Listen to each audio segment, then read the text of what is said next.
pessoas quiserem fazer pergunta, podem ir colocando no chat e a gente vai depois fazer para os palestrantes. Vai fazer uma rodada para eles falarem e depois a gente volta para vocês, para ficar animada a live, né? Claro. Vamos lá. Então, a gente pensou, a TOERJ, para comemorar o 18 de maio, pensou junto fez uma parceria com o Mestrado de Direitos Humanos da Uniriter e com o Laboratório de Estudos e Pesquisas em Saúde Mental e Atenção Psicossocial da Fiocruz. E por isso a gente tem aqui hoje o Marcos Rolim, o Paulo Amarante e convidamos a nossa querida Elis Leide para falar dessa experiência também vinculada aos direitos humanos. E a gente pensou na live falando direitos humanos e luta antimanicomial, desafios na construção de uma nova política. Então a gente convidou o Paulo Amarante, que é pesquisador sênior da Fiocruz, presidente de honra da Abrasem, doutor honoris causa da Universidade Popular das Madres da Praça de Maio. Marcos Rolim, que é professor do mestrado em Direitos Humanos da Uniriter, autor da primeira lei da reforma psiquiátrica no Brasil. E a Elis Leide Bonfim, militante da luta antimanicomial e vencedora do prêmio Braskem, de teatro. Ela é uma atriz premiada que está aqui para falar com a gente também dessa experiência.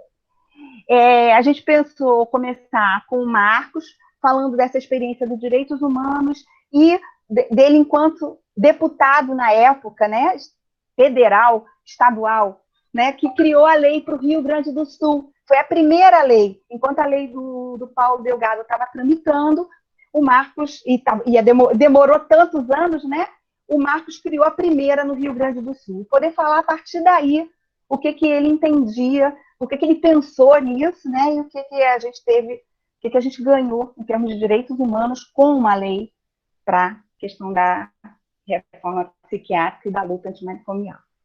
Vamos lá? O Marcos está com você. Vamos lá. Bom, primeiro, muito obrigado, Sandra, pelo convite. Para mim é uma alegria, assim, estar no 18 de maio reunindo com tanta gente, com tantas pessoas que são lutadoras, que têm uma história nesse movimento, que têm contribuições tão importantes ao longo dessa trajetória tão bonita da luta antimanicomial. Fazia muito tempo que eu não vi o Paulo, é uma satisfação reencontrar o Paulo a 1000 por hora, com vários projetos. A Sandra mesmo. Eu acho que a Sandrinha, a última vez que eu vi a Sandra foi na Caravana dos Manicômios, lá no Rio de Janeiro, que a gente foi inspecionar vários manicômios no interior, na cidade. Meu Deus, coisas que eu não esqueço, assim, do absurdo que a gente constatou naquela época de desrespeito às pessoas lá em Doutoreiras, né, na Clínica da Gávea, em outros lugares aí no Rio de Janeiro, como o resto em todo o Brasil. Mas a minha história nessa trajetória começou um pouco antes, mais ou menos em 1990. Na verdade, eu fui abalroado, assim, pelo movimento da luta antimanicomial, eu fui seduzido, fui cativado, fui abduzido pelo movimento.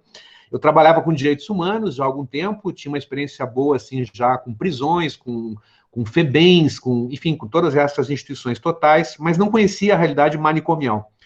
E passei a ser, então, convidado pelo movimento para participar de algumas atividades, alguns debates, e fui me interessando muito pelo tema dos direitos humanos dos pacientes psiquiátricos, das pessoas que precisavam de atenção e não tinham essa atenção.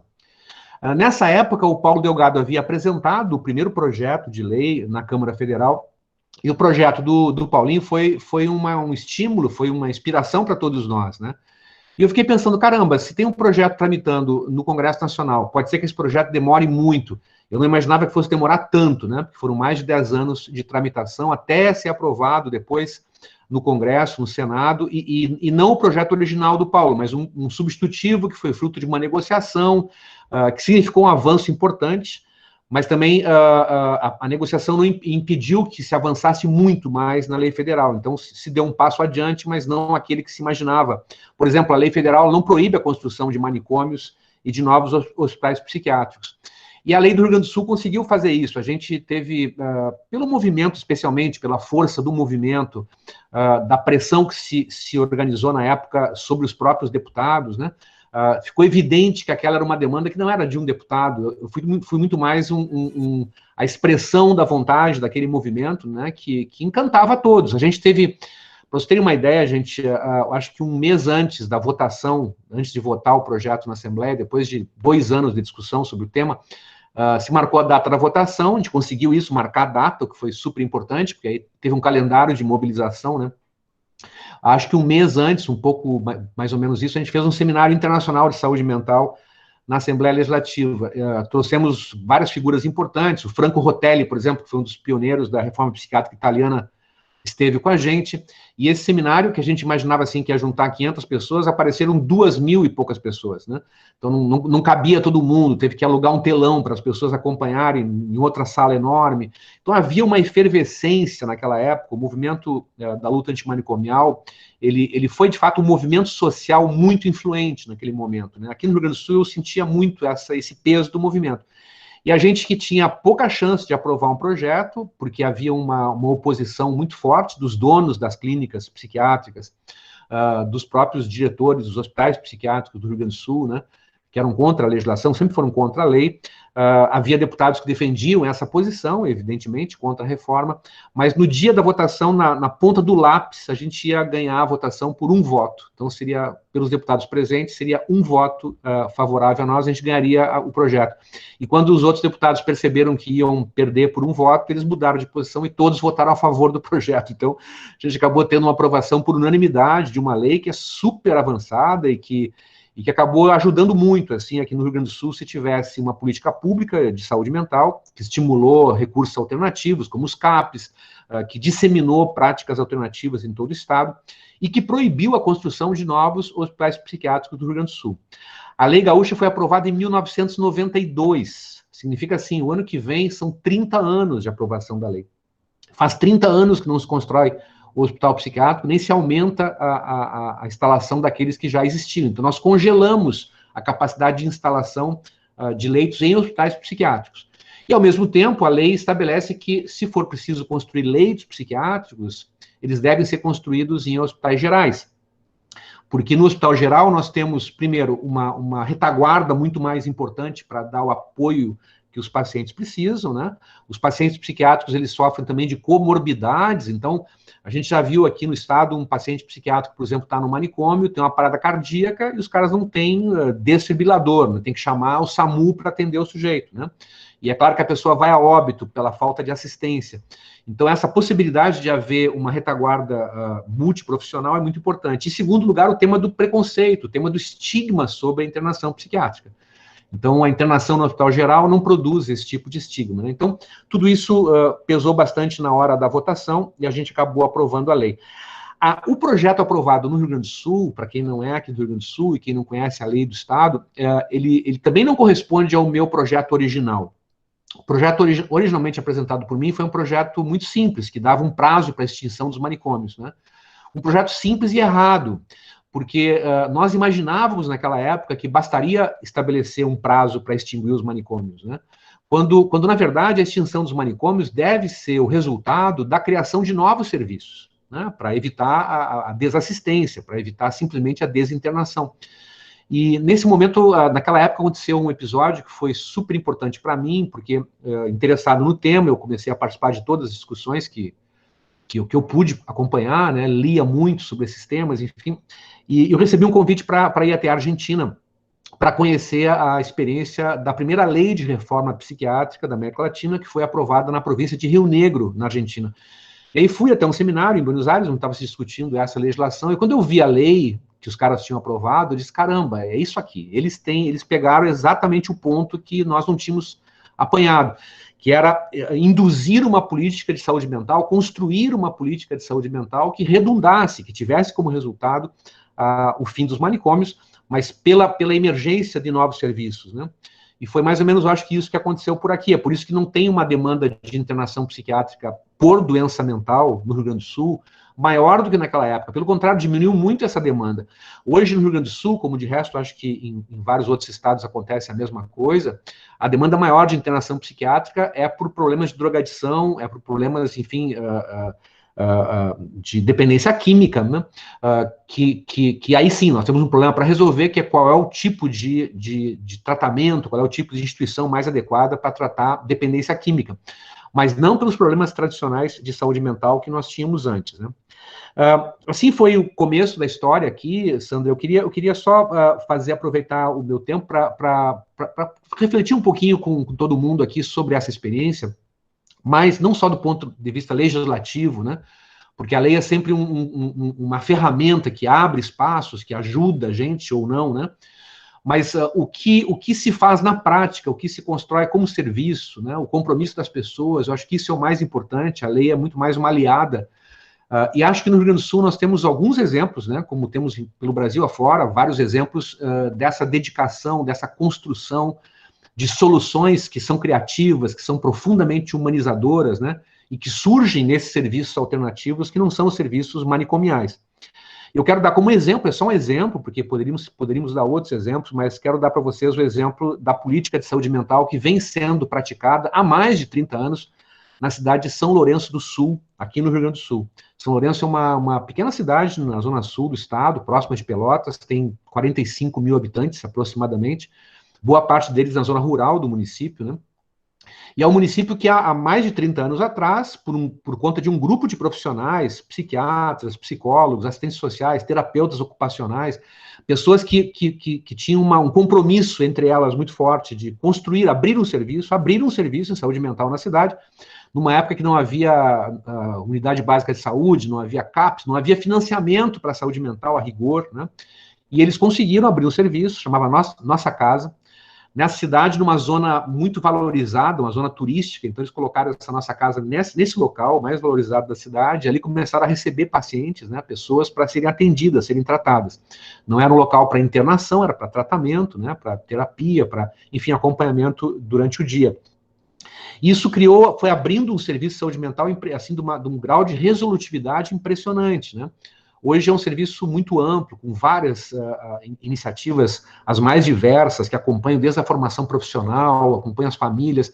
Toda a população de São Lourenço do Sul ela foi acompanhada a um levantamento epidemiológico de problemas de saúde mental na cidade, todas as pessoas são acompanhadas. E o resultado, claro, é que a taxa de internação psiquiátrica caiu lá embaixo, né? Então, faz mais de 30 anos que São Lourenço do Sul não encaminha ninguém para um hospital psiquiátrico. Eles têm na cidade uma Santa Casa, que tem alguns leitos para internação psiquiátrica, então, quando necessário, a internação é feita ali, na Santa Casa, que é um hospital geral, né? Então, evitando o estigma e garantindo todo tipo de atenção. Mas antes desse serviço, o que tinha era uma ambulância. Essa ambulância levava as pessoas para Porto Alegre para internar no Hospital São Pedro e em outros grandes hospitais psiquiátricos. Então, essa era a realidade anterior à reforma psiquiátrica, né? Uma realidade marcada pela desassistência, os pacientes completamente sem assistência, aguardando o próximo surto psiquiátrico. Aí entrava em surto, aí quando entrava em surto, internava no hospital psiquiátrico, passava um tempo até sair do surto, depois voltava para a situação de desassistência, aguardando o próximo surto, né? Esse ciclo de adoecimento, internação, era muito funcional, muito lucrativo, né, para as grandes clínicas, para os hospitais psiquiátricos, inclusive aqueles que faturavam contra o SUS, que não eram privados, né? A gente pode imaginar isso quando tem um manicômio com, sei lá, 1.000 leitos, né? Uma diária baixinha, mas que multiplicada por 1.000, acaba sendo uma fonte de faturamento muito grande. Era uma fonte de faturamento muito grande. Então, havia também interesses comerciais lucrativos com essa indústria da loucura, né, que produziu estigma, produziu isolamento, produziu exclusão e morte, né, gente? Assassinato, enfim, um extermínio das pessoas que eram abandonadas nesse tipo de instituição, né? Em São Lourenço, eu quero só recuperar uma coisa de lá que sempre me tocou muito, assim, eu durante muito tempo, teve uma época que eu dei aula para curso de psicologia, dava direitos humanos em curso de psicologia, e eu sempre levava os meus alunos quando podia, todos os anos levava os alunos até São Lourenço para eles conhecerem o serviço de saúde mental lá. Quando essa primeira Nossa Casa foi instalada, houve uma denúncia das pessoas para a Câmara de Vereadores de que havia loucos gritando de noite naquele espaço.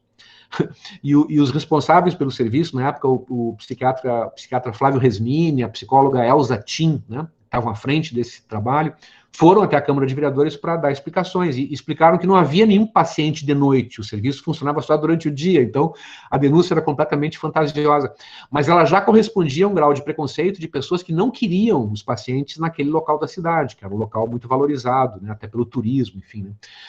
Dessa ida da Câmara de Vereadores, acabou surgindo uma discussão, e um dos vereadores havia sido internado já, várias internações psiquiátricas, e ele apoia, então, esse serviço, a abertura do novo serviço, e propõe para os seus pares que a natureza desse serviço em saúde mental constasse na lei orgânica do município, deveria ser obrigatório esse serviço de saúde mental no município. E os vereadores aprovam, então, essa medida, que desde então consta na lei orgânica do município, o que foi muito importante, porque, independentemente do partido que esteja no governo, de quem é o prefeito, né, o serviço só se manteve e só se fortaleceu desde então.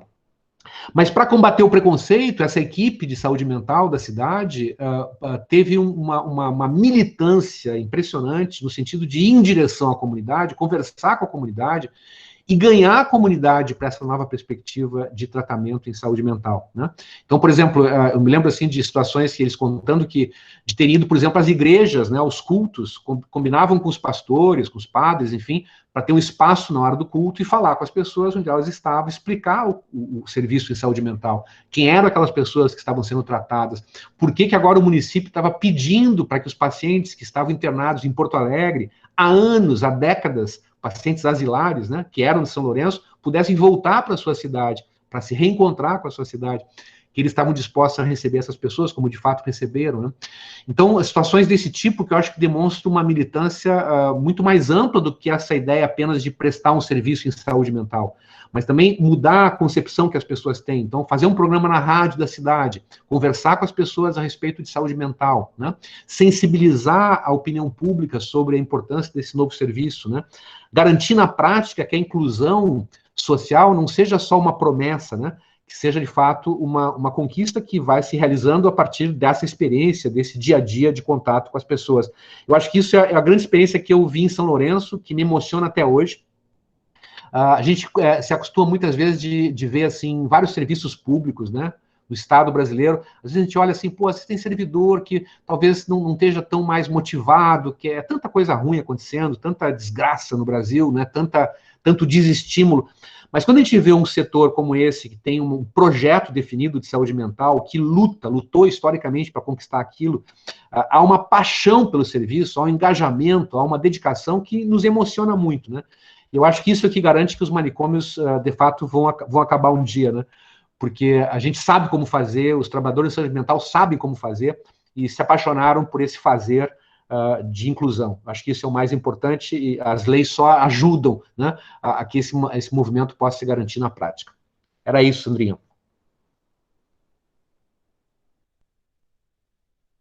Obrigada, Marcos. Um relato super importante, seu. Traz a história para a gente. Queria passar a palavra para Elisleide. Gente, quem quiser perguntar, alguém perguntou sobre a lei, o Paulo respondeu. Enquanto você falava, você citou a lei da Argentina, então o Paulo respondeu, então quem quiser. Mas tem gente falando também que o relato foi super importante. Vou passar a palavra para Elisleide. Cadê você? Elisleide? Ela estava aqui agora. Acho que ela estava até se preparando para começar a falar, porque eu vi umas coisas aparecendo. Não sei. O que a gente faz? Deixa eu chamar. Eu não vi ela sair. Alguém está vendo ela? Não. Ela está na lista de pessoas participando. Achei. Elisleide, voltou. Voltei. Então, queria passar a palavra para você, que você falasse um pouco dessa sua experiência, né, que era atravessada pelos direitos humanos, pelas conquistas que você também teve a partir desse lugar de luta, de um movimento tão ferrenho dentro da saúde mental, que você falasse um pouco para a gente sobre isso. Certo. Eu sou Elisleide Bonfim, né? Eu sou atriz dos Incênicos Holocausto brasileiro, sou dirigida por Fábio Vidal também. Hoje lancei o meu segundo documentário, Visitas de Elisleide Bonfim. Vocês podem acompanhar hoje, foi 10 horas da manhã. Sou ativista dos direitos humanos, sou uma das 5 mulheres do grupo dinamizador de violência contra a mulher aqui na Bahia. Sou conselheira de Ação Social e Combate à Pobreza. Sou usuária do Serviço de Saúde Mental, CAPS, há 24 anos. E, assim, militante desde 2009, aonde eu fui para Brasília, né, levada por Edna Amado e Marcos Vinícius, né, os precursores da luta antimanicomial, que se juntou aí com Paulo Amarante, essa galera toda junto aí, para fazer a luta aqui, né, no Brasil. E eu fui praticamente surtada lá para Brasília, essa marcha de usuários, e lá eu me dirigi militante em 2009, né? Só que eu também sou profissional de saúde, eu sou técnica de enfermagem, e o profissional de saúde, ele acha que não adoece. Então, eu tive muita dificuldade de aceitação com o tratamento, porque o preconceito e estigma com a loucura ainda é uma coisa muito difícil de se lidar, né? As pessoas se cuidam de qualquer outra patologia, de diabetes, hipertensão, mas quando se fala em diagnóstico de saúde mental, as pessoas ainda têm muita dificuldade de entendimento. E aí eu tenho uma trajetória enorme, né? Mas hoje, no dia 18 de maio, eu quero pontuar que, nesse instante, eu fiz uma ligação para a Edinha. A Edinha também está hoje aqui nessa live, que eu vi que ela entrou. Para eu dizer para a Edinha o meu amor por ela, do que ela fez comigo naquele manicômio, né? Eu tive 7 vezes lá, e na última vez ela me tirou de lá. Disse, você não vai ficar aqui não é seu lugar. Me colocou no Hospital Dia, começou a caminhar comigo para o Sena, que era o Hospital Dia, depois me levou para a AMIA, que é a Associação Metaambulante, uma associação de usuários e familiares aqui do estado da Bahia. E eu fui trilhando, hoje também eu faço parte do Papo de Mulher, que é um grupo feminista antimanicomial, né, daqui da saúde mental. Eu também sou da RENFA, Rede Feminista Antiproibicionista. Eu fui caminhando em coletivos antimanicomiais, várias experiências. E aí eu fui começando, aos poucos, com a militância, a aceitar o tratamento, né?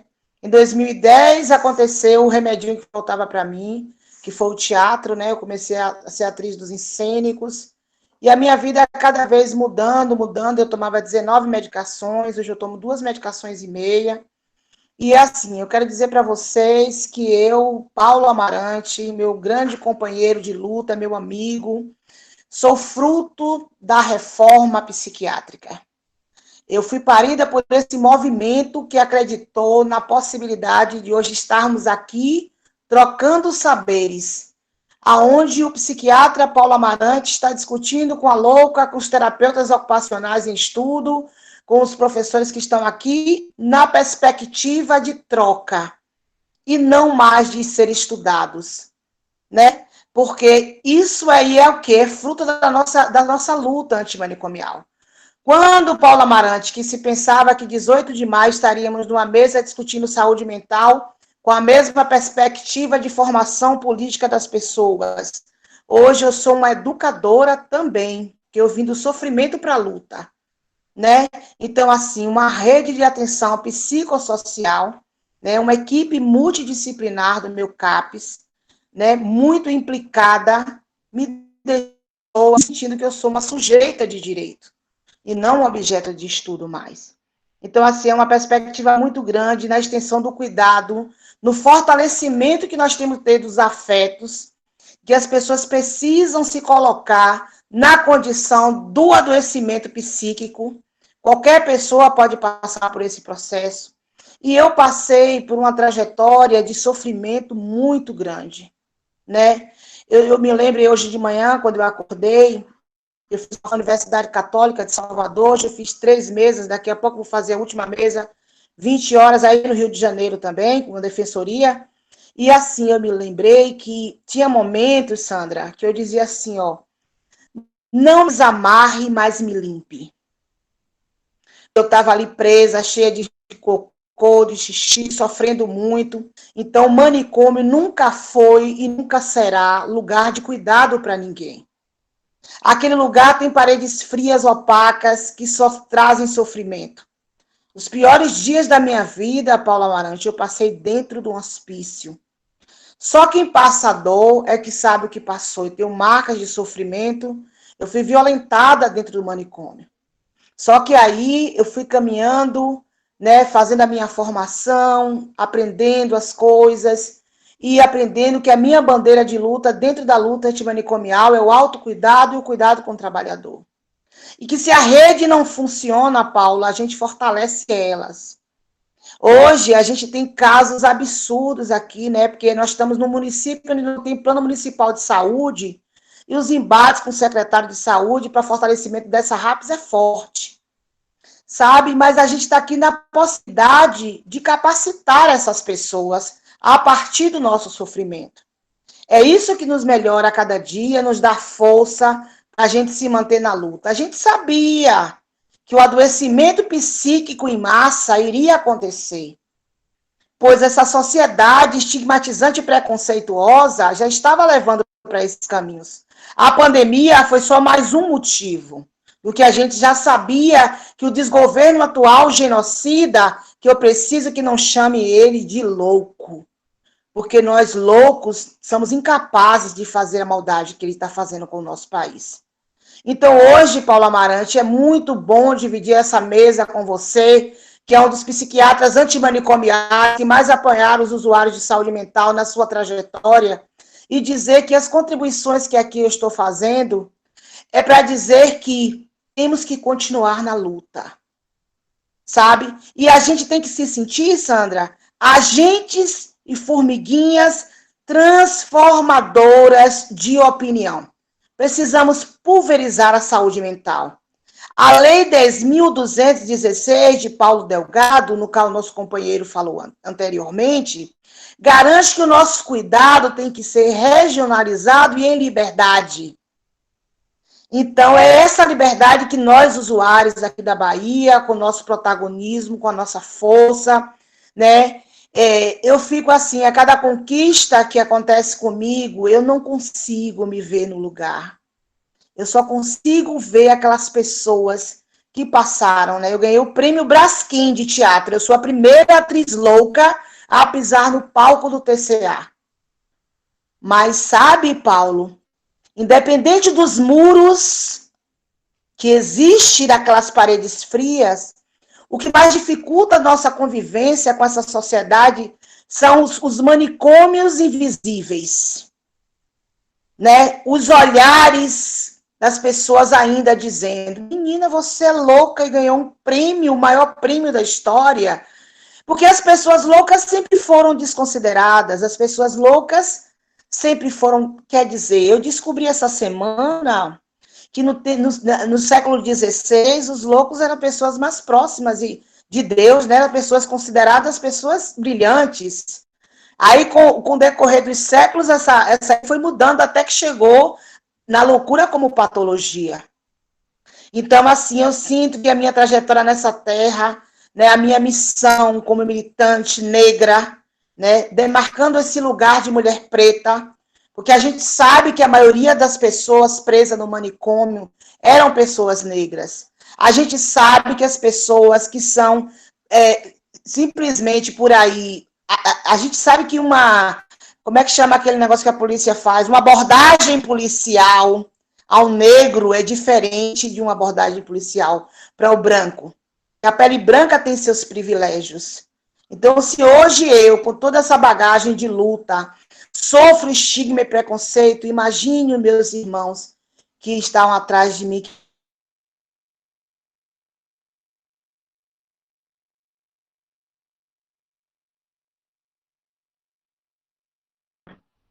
E essa canção era uma forma de ela expressar todo o sofrimento que ela passava dentro do manicômio, lá no pátio, em Barbacena. Ela cantava assim: seu Manuel, tenha compaixão, tira-nos todas dessa prisão, estamos todas de azulão, lavando o pátio de pé no chão.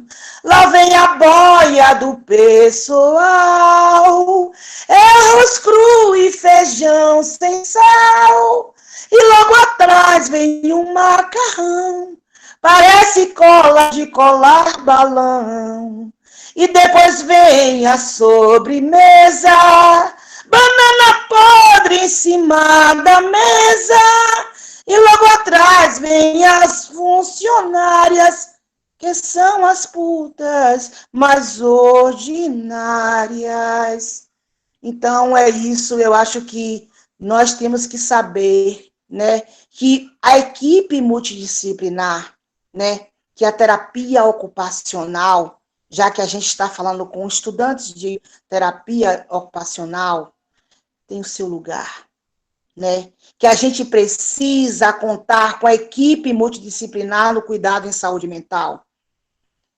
Que é a pessoa que vem de lá, a pessoa que está limpando a da limpeza, ao rapaz da cozinha, a pessoa da cozinha, é importante no cuidado em saúde mental. Né? Precisamos fortalecer as nossas redes, precisamos fortalecer os nossos coletivos. Por favor, não cheguem nas assembleias dos CAPs, meus estudantes, para ficar perguntando o que aconteceu com a pessoa. Vocês precisam chegar nas assembleias e falar de direitos humanos e saúde mental, oficina de cidadania, nada de nós sem nós. Tá certo? Então, eu quero fazer essa contribuição para vocês, quero ouvir Paulo, quero ouvir os outros companheiros, e dizer que eu estou muito feliz porque estou nesse lugar, mas que não é um lugar fácil de ocupar, porque a gente ainda lida com muito preconceito, tem muito retrocesso, né? O desmonte que o SUS vem passando, o SUS é uma conquista nossa, né? Vacina para todos, que um Brasil melhor, e que a gente faça a nossa parte, porque se a gente fizer um pouquinho, né? O estudante que pensa que vai aprender de saúde mental, sentado a bunda numa cadeira, tire essa bunda daí e vamos nos misturar, como Paulo sempre fez a vida toda, lado a lado com os loucos, com Medinha, como Marcos, que esses são os grandes mestres da saúde mental, porque sempre entenderam a gente de forma diferenciada. Marcos Vinícius, presente. Obrigada.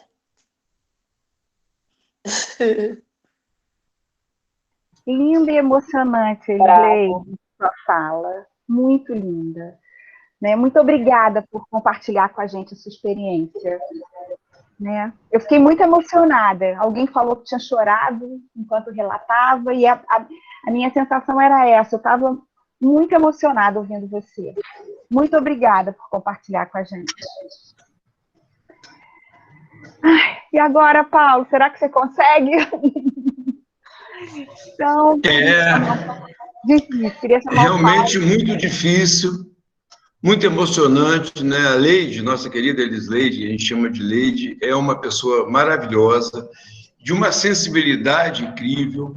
Eu acho que muitos profissionais que trabalham na área de saúde mental não conseguem ter o mínimo dessa percepção que a Elisleide tem, de que se trata, né, de uma luta, a transformação permanente, um processo social, uma luta do dia a dia, uma luta contra mentalidades medicalizantes, patologizantes, mercantilizantes, né, mentalidades discriminatórias, estigmatizantes. Nós temos 300 anos de uma história de psiquiatria, né, que sempre levou essa pessoa como objeto, como a Elisleide falou. Né? A grande mudança que nós procuramos fazer é lidar com sujeitos, e sujeitos protagonistas, atuantes, que participam, que constroem a proposta, constroem a política. A reforma psiquiátrica, em primeiro lugar, eu acho que isso fica claro na fala da Elisleide, não é uma reforma de serviço. Não é só fechar o manicômio, abrir CAPs, você tem que mudar a postura, a conduta, o olhar, como ela disse, os olhares estigmatizantes, os olhares segregantes. Nós temos que mudar todo um conjunto, não só de saberes, né, da nossa clínica, né, que nós abrimos, mas também dos saberes das práticas sociais. Eu acho que é fundamental. E como, para além de fechar o hospício, eu botei até as fotos aí do livro original que nós publicamos, Elisleide, com as fotos de Barbacena, né, quase 8 anos antes do livro do Holocausto, que usou as fotos, Impressionante que lá nesse livro, esse Regis Colombo, Uma Tragédia Silenciosa, tem todas as fotos daquele hospício, né, aquela coisa terrível, violenta, né, que era uma câmara de mortificação.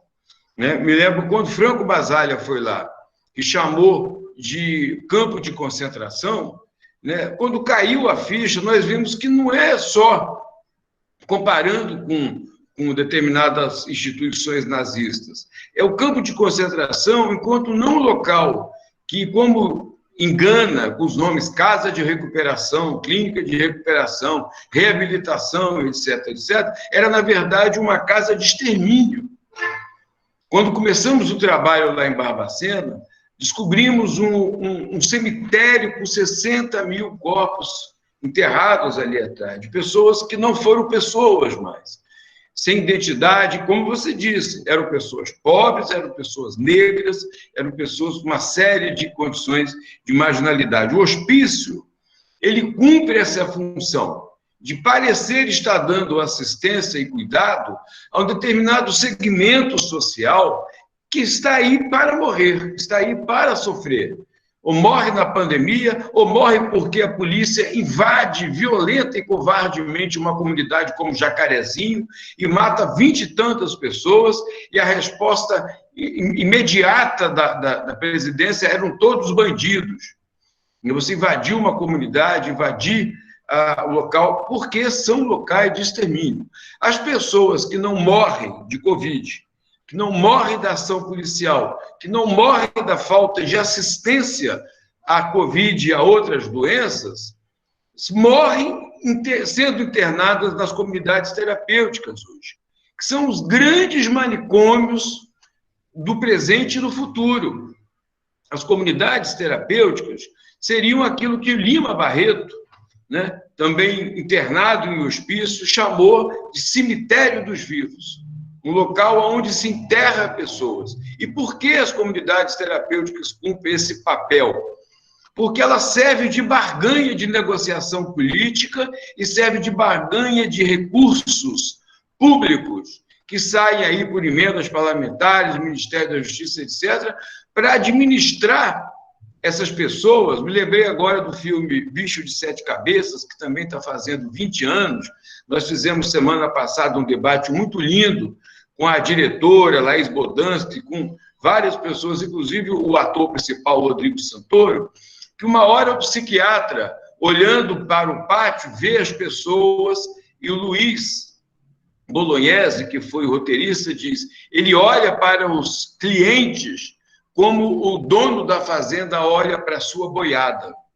Eu achei muito curioso no momento, que essa questão de boiada agora é um assunto do momento. Né? O ministro do Meio Ambiente falou, eles estão aproveitando a Covid para deixar as pessoas morrer e passar a boiada do que eles querem. Estão passando a boiada na saúde mental, estão passando a boiada no SUS, estão passando a boiada na educação, estão passando a boiada nas universidades brasileiras, nas ciências brasileiras, então estão passando a boiada em tudo. E esses hospitais, esses grandes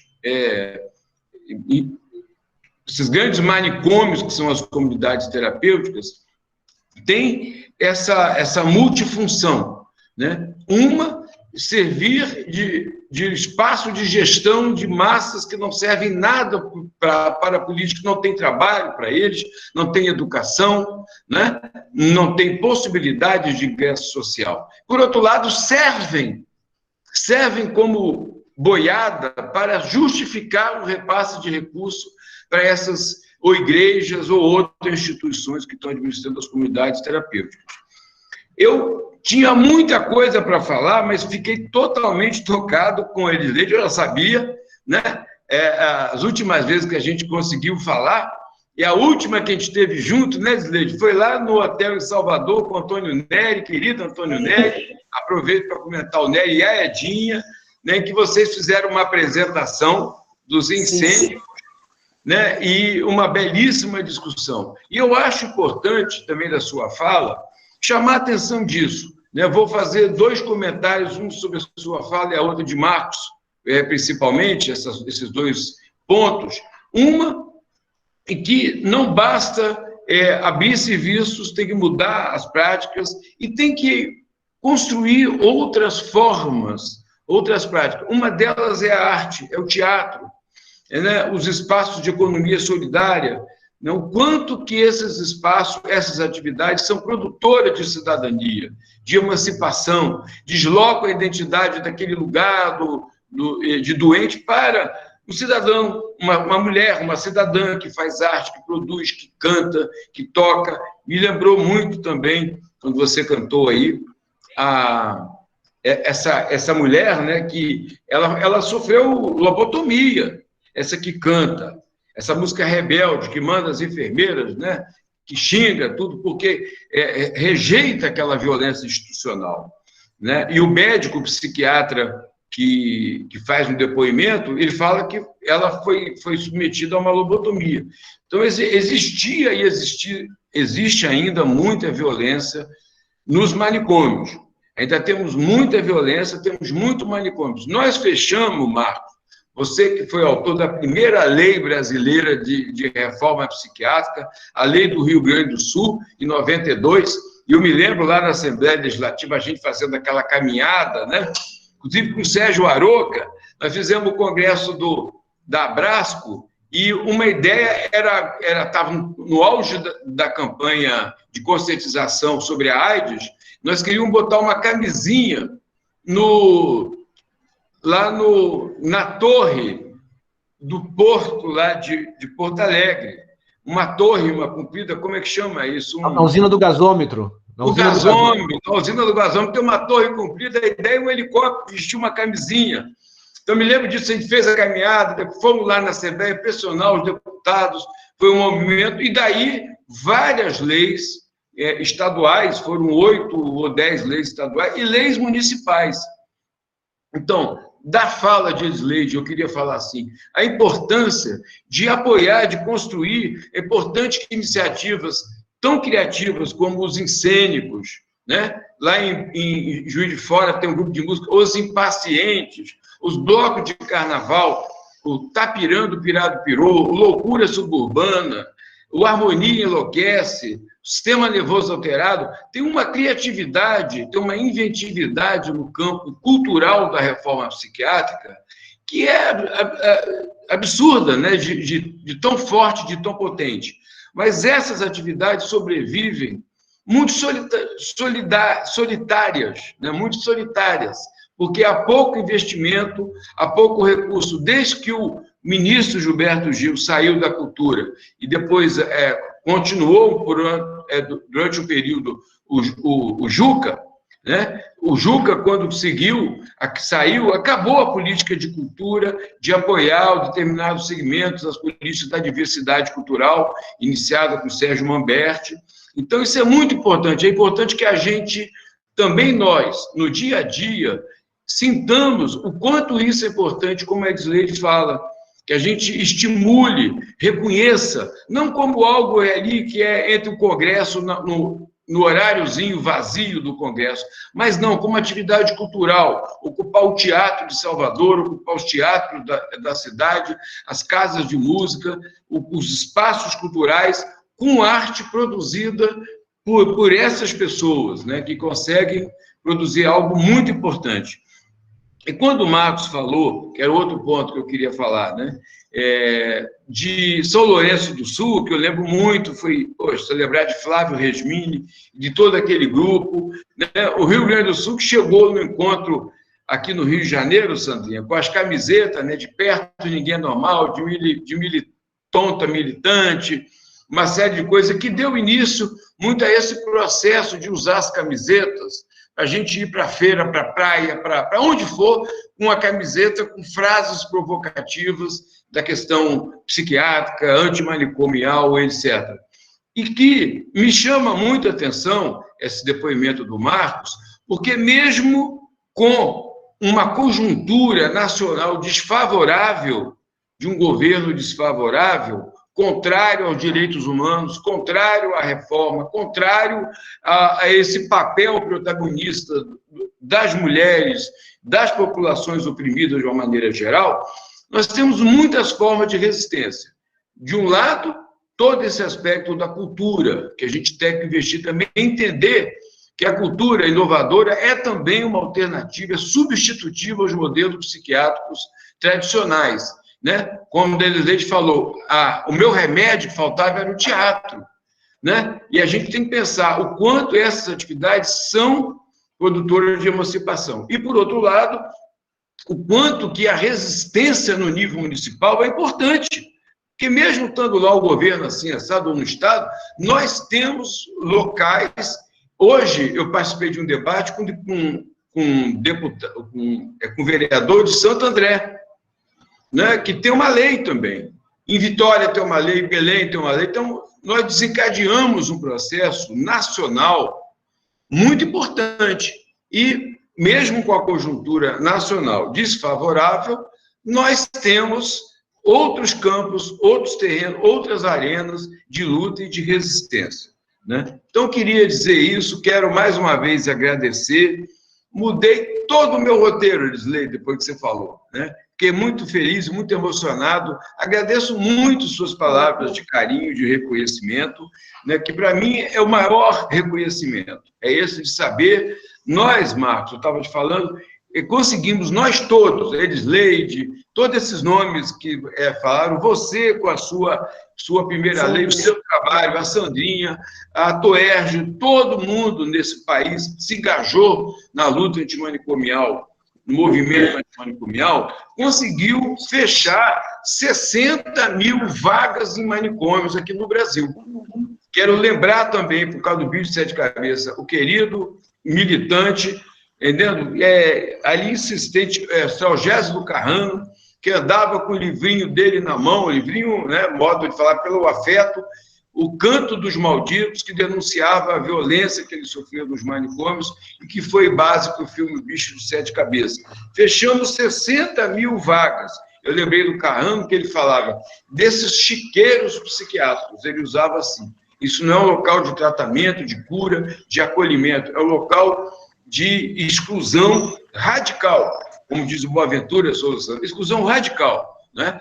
Então, além de tirar 60 mil ou mais pessoas desses locais, ao criar toda a rede substitutiva de CAPs, centro de convivência, de residências, de projetos culturais, de projetos de geração de renda, projetos esportivos, hoje também 20 anos da Copa da Inclusão em São Paulo, criada uma Copa, né, de futebol de salão, e agora foi como é que eles vão fazer na pandemia? Fizeram uma disputa, uma Copa pelos softwares aí de jogo de futebol, criaram, tem torcida, todo mundo torcendo da sua casa, dos locais que estão.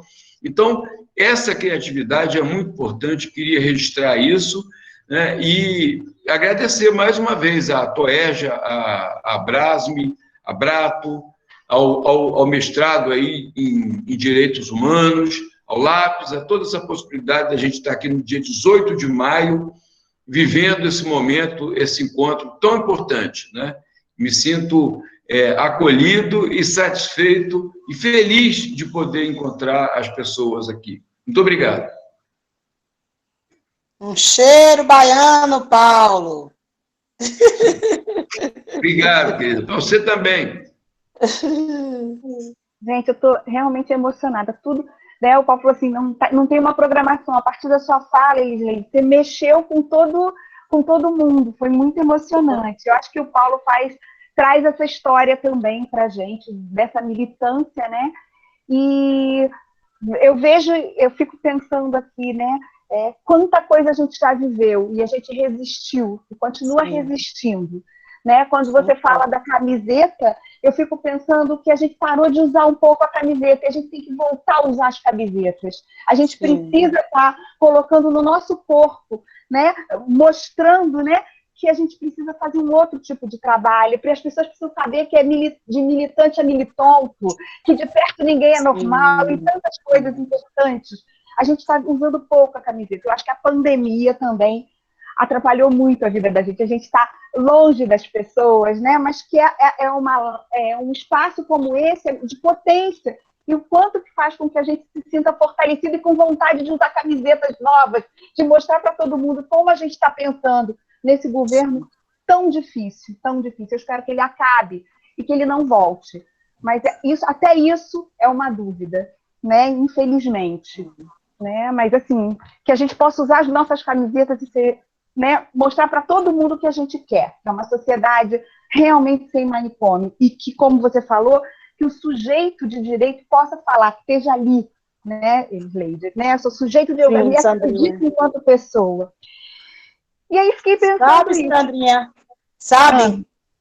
O louco tá na rua, mandando não para a sociedade que se acha normal. Queremos direito, mandando na geral, pois a democracia é antimanicomial. O louco tá na rua, mandando na real, para a sociedade que se acha normal. Queremos direito, mandando na real, pois a democracia é antimanicomial. Um beijo para Carla Angeline, a minha amiga, assessora, maravilhosa, Coletivo Baiano da Luta Antimanicomial, Elizabeth Bárbara, minha irmã, todo mundo que está aí no chat mandando um monte de beijo para todo mundo. É isso. Ô, Sandra, só uma coisinha, falar com o Marcos também, que eles leem de grupo lá da Bahia, fez uma cartilha de direitos humanos e saúde mental belíssima. Né? Foi, e eu fiquei muito envaidecido, porque tem o meu desenho, eu sou um personagem de uma história. Uma criação de direitos humanos e saúde mental, uma cartilha que a advogada Ludmila, professora na Paraíba, apoiou a gente. E a gente fez uma cartilha de direitos humanos. A gente pode mandar para Marcos depois. Ela está online? Ela está online? Ela tá online? Tem online também, tem sim. Então manda para gente, manda para gente. Pois é, divulga para as pessoas.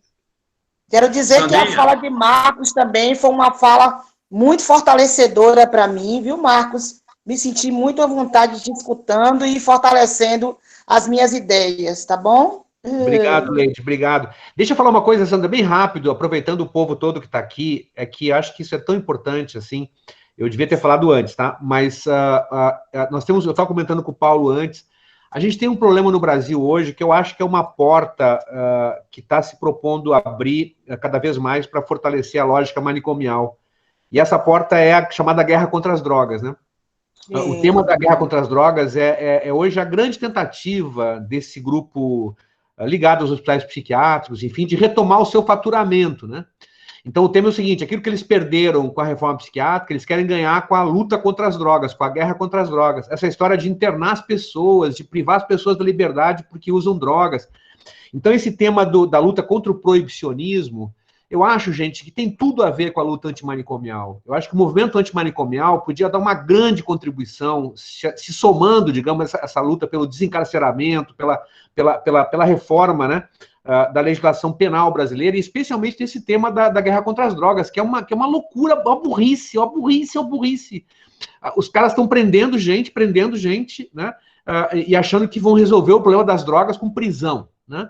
Então é produzindo mais sofrimento, mais dor, né? Então, quero deixar um pouco esse alerta, assim, para se a gente pudesse somar nessa história.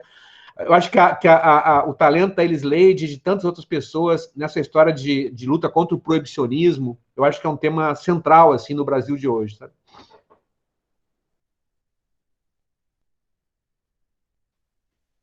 Eu acho que é muito importante o que você traz, Marcos, porque talvez essa seja a nova agenda. A gente tem que tomar cuidado como está vindo, como que estão trazendo para a gente a questão das drogas, né? Porque a gente está com os manicômios, na verdade, não mais manicômios, né? As comunidades terapêuticas, elas vêm diferentes, vão ser tratadas de uma outra maneira, vão oferecer tratamento, e com isso a gente acaba, né? E a população acaba colando e achando que é maravilhoso, mas elas não sabem o que a gente tem de trabalho, né, no trabalho contra os manicômios, e o que a gente tem de CAPES trabalhando bem nisso, o que a gente tem para fora, o que a gente tem da arte nesse trabalho também, né? Mas é isso, vem como vendendo que vai ser maravilhoso para a comunidade, principalmente as religiosas, né? Então eu acho que a gente tem que estar aí, é uma guerra que está aí que a gente não pode deixar passar. Mas eu acho muito sério, eu acho que é muito sério o que você traz. Paulo ia falar também. Não, eu lembrei, assim, um dos argumentos.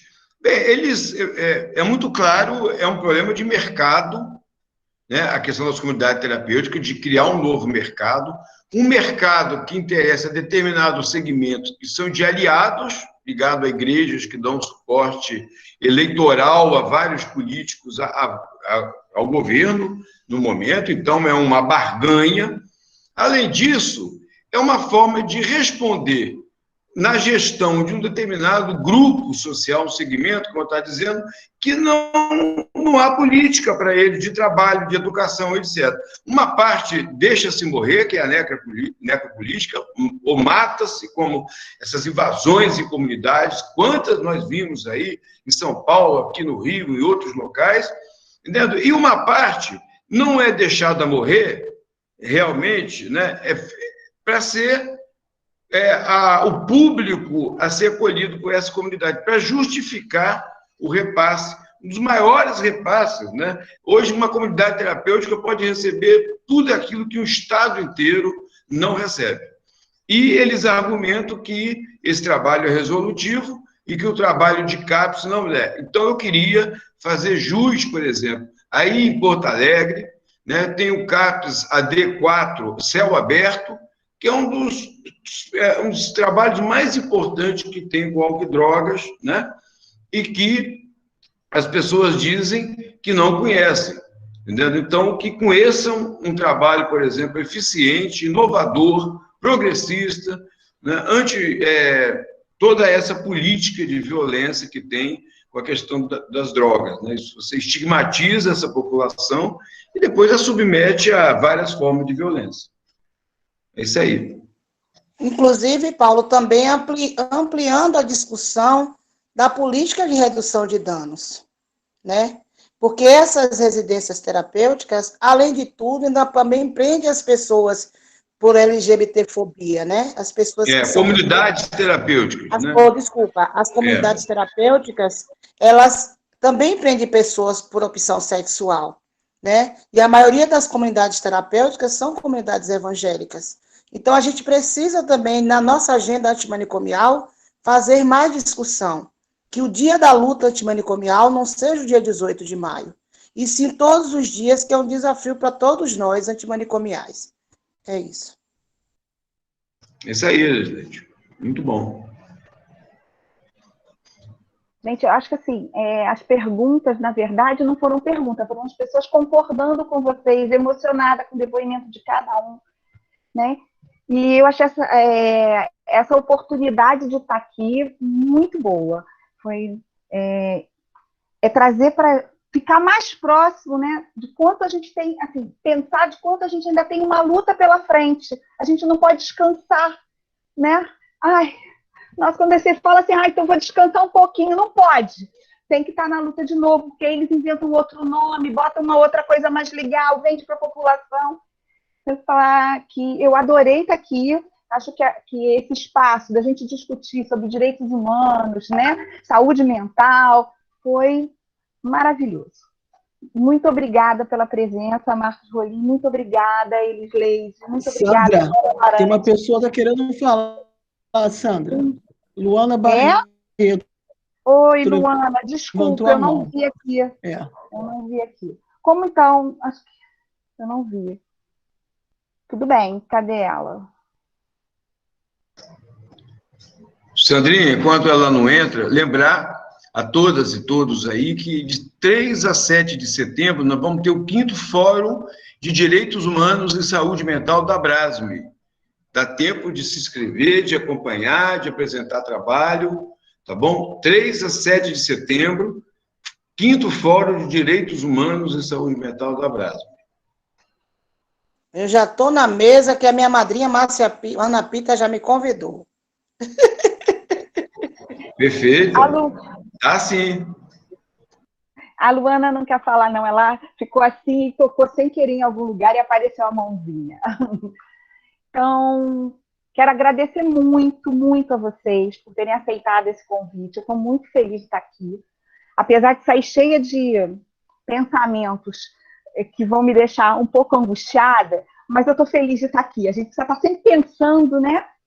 Porque senão, nem sei. Mas fico muito angustiada também. Mas vamos lá, foi muito bom. Quero agradecer a participação de todos. Tivemos aqui 89 pessoas, eu acho isso muito positivo. E depois vamos colocar no YouTube para quem quiser assistir. Agradecer a TOERJ, como o Paulo falou, o LAPES, o Mestrado de Direitos Humanos da Uniriter, e a Abrasme e a Abrato, né, por terem ajudado para a gente fazer essa mesa. Nem os hackers da direita nos seguraram, Sandrinha. Não, pois é. Não. Ô, Sandrinha, obrigada, tem duas viu, pela pessoas querendo participação. falar. Sandrinha, será que consegue? Quem quer falar? Eu não sei. É a Juliana Almeida. Pode E a Maria falar, Luísa. Juliana. A gente deu um teto até às 8, pode falar. Oi, boa noite. Queria agradecer pela oportunidade e só lembrar também, né, que além da questão do álcool e drogas, a gente tem ainda a questão dos abrigos para pessoas com deficiência, ainda na lógica manicomial, e eu acho que é um assunto importante para a gente trazer para o debate da luta antimanicomial. Infelizmente, para as pessoas com deficiência, pouco se evoluiu na desinstitucionalização, pouco ou quase nada. Então, acho que é um assunto aí que a gente precisa também estar abordando e vestindo a camisa junto, né, na luta manicomial, porque essas pessoas estão privadas dos seus direitos, estão privadas da sua cidadania, e estão em abrigos que também são vendidos como locais... assim como as residências terapêuticas, as comunidades terapêuticas vendidas como locais de tratamento, tá? É isso, boa noite. Boa noite, querida, linda. Mais duas, Sandra. Maria Luísa, então? Bem rapidinho. Posso falar? Maria Luísa. Boa noite, pessoal. Boa, Luísa. Gostaria muito assim que nós todos que estamos assistindo essa live pudéssemos ser multiplicadores de um sentimento que eu vejo muito, de nós acharmos que a questão da saúde mental está muito longe da gente. Isso. Ela está muito particularizada e está muito assim ligada a uma questão, né? Enfim. A nossa companheira acabou de dizer, todos nós somos passíveis de enfrentar uma questão de vulnerabilidade na nossa saúde mental. Sim. A gente precisa desmistificar, desconstruir esse pensamento social de que a saúde mental não é importante em qualquer contexto social.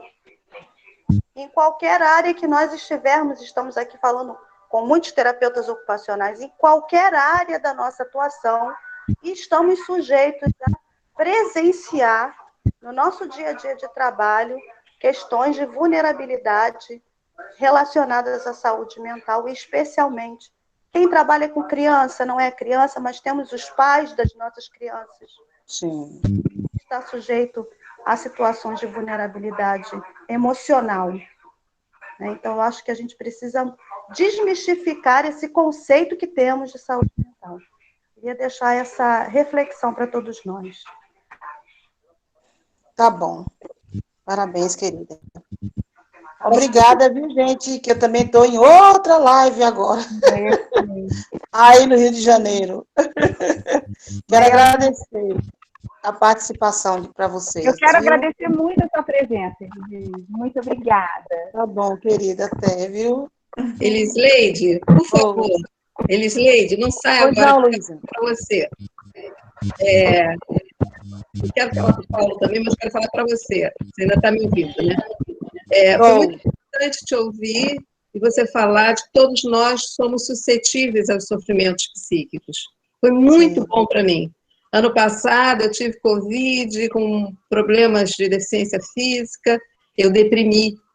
E quando você falou, e eu sou psicóloga há mais de 40 anos, estou na luta antimanicomial desde 78, e estou bem agora, mas precisei de ajuda. Então, quando você falou, foi tão acalentador para o meu coração, Dona. tão bom me sentir junto com você. E isso é a luta antimanicomial, né? Sim. Isso é essa irmandade, podemos viver juntos com a humanidade, nos nossos sofrimentos, nas nossas conquistas. E obrigada por você ter esperado, que eu queria dizer isso para você. E para o Paulo, querido companheiro, desde o Pinel, em 78. Muito bom estar aqui. Sandrinha, muito obrigada por essa oportunidade, Marco, a todos que realizaram isso, porque nos injeta energia, força, para continuarmos firmes e juntos, né, na luta pela democracia, não sei se é democracia, mas pela qualidade de vida de todos nós. Tá bom, Lu. Um cheiro. Lu, Obrigado, vou fazer mais última para você. Vou fazer uma última para você. Entre nessa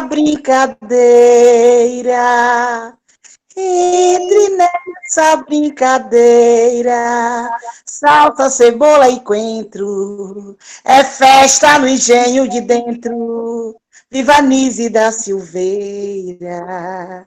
Entre nessa brincadeira. Tchau, gente. Tchau, Eliseide. Grande, hein? Muito bom ver vocês. Paulo, Tchau, todos gente. vocês. Obrigada. Gente, muito obrigada. Muito obrigada pela participação de vocês. Foi muito bom. Boa noite. Boa noite.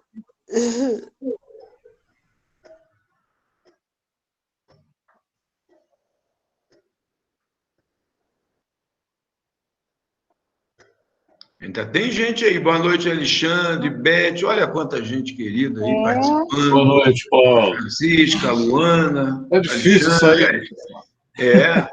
É difícil sair daqui. Estamos com 38 pessoas aí. Eu estou vendo. Está saindo, tá coisa. Aí a Beth, Telsa, Lian. Legal.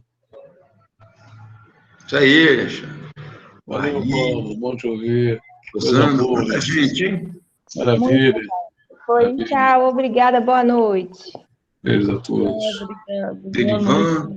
Olha, eu deixei aí o link da exposição lá das imagens da luta antimanicomial. Uma pequena seleção, né? Mas terão outras. Eu botei no site aí, tá? No chat. Isso aí, gente, ó. Vou sair também. Tá bom.